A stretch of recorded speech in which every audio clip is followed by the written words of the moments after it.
Hi, I'm Tom Hunter. I'm the museum curator here at OHA, and today we're going to take a look at a few more items that are reputedly associated with President Abraham Lincoln, the 16th President of the United States. I'm holding in my hand a piece of fringe that some souvenir collector gathered in Philadelphia. It belonged to the hearse, the horse-drawn hearse that carried Lincoln's body around the city of Philadelphia when he was on his funeral train going back to Springfield, Illinois in 1865.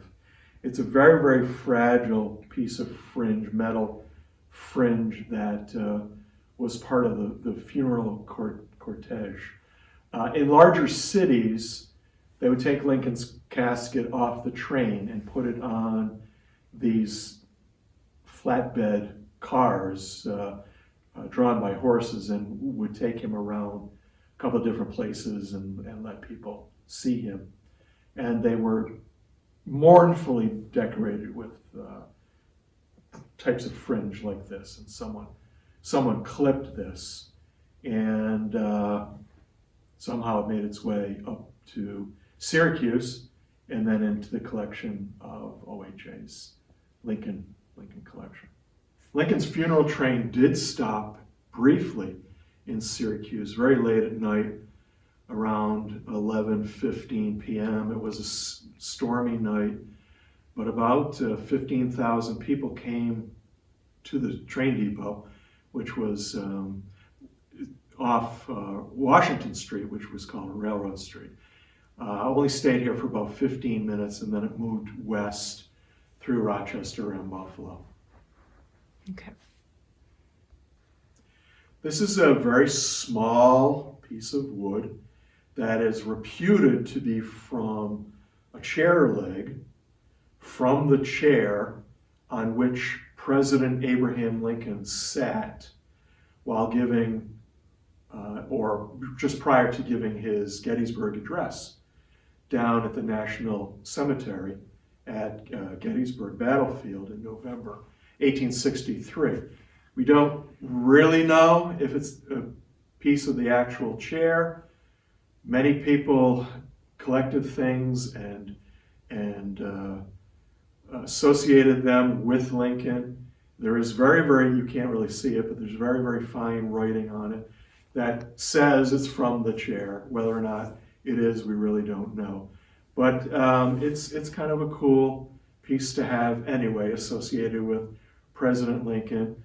Certainly after he died, many people collected things, memorial type items to keep his memorial alive. So again, the piece of chair leg from Gettysburg Address.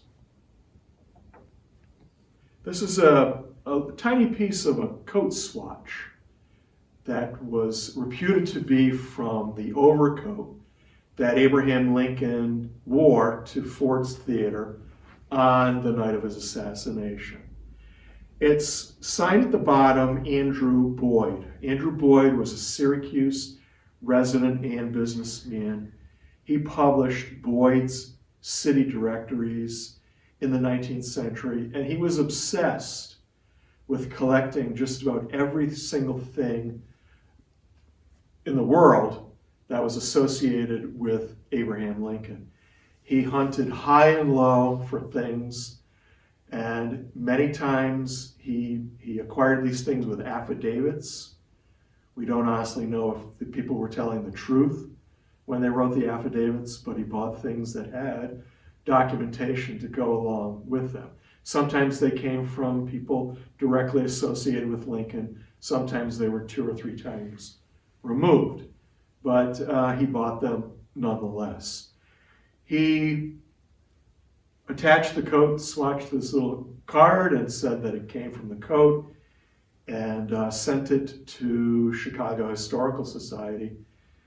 They had access to the coat and said that there's no piece missing from it. So they sent it back here to Syracuse, and it ended up residing at OHA. Again, another anecdotal item. We know now that it did not come from the coat, but nonetheless, just another piece that's associated with Abraham Lincoln. This last item that I want to show you is a drinking cup. It's a lacquered tin drinking cup that was collected by Surgeon Charles E. Hill. And Surgeon Hill started out in the 1st Onondaga Infantry Regiment, the 12th New York, as a private. He then moved up the ranks to assistant surgeon of the 18th New York Volunteer Infantry Regiment. This regiment was down in Falmouth, Virginia, when President Lincoln went to review the troops, the Army of the Potomac, on April 8th, 1863. The night before, April 7th, about 20 officers crowded into Surgeon Hill's tent and had a meeting with President Lincoln. Surgeon Hill was present at the time, and President Lincoln drank from this cup. As soon as he finished his drink, Surgeon Hill snatched it from him and kept it. And he scrawled right on the body of the cup this inscription: President Lincoln drank from this metal cup on April 7th, 1863, at dinner on April 7th, on his reviewing the Army.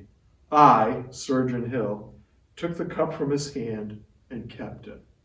After the war ended, Surgeon Hill came home to practice medicine and kept this cup in his home.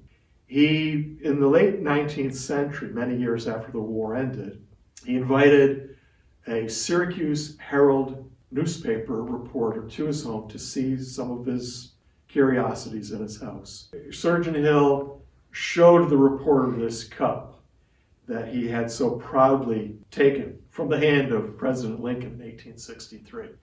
And he boasted to the reporter that from that day until the reporter came, that no one had drank from the cup since President Lincoln. It was subsequently found out that a member of Surgeon Hill's family was overtaken by temptation one day, took the cup down from its position in the house and drank from it, and subsequently admitted to Surgeon Hill that he or she admitted that they drank from the cup, kind of knocked down the lofty position it had, but nonetheless still remained a really nice object in his collection. And again, after Surgeon Hill's physical demise, it made its way to OHA and is now part of our Abraham Lincoln collection at OHA. We have a number of things, a number of portraits and other things associated with President Abraham Lincoln. So this is Tom Hunter again. I'd like to thank you for viewing the presentations today on Abraham Lincoln, and we'll see you next time with some more fabulous objects from OHA's collection.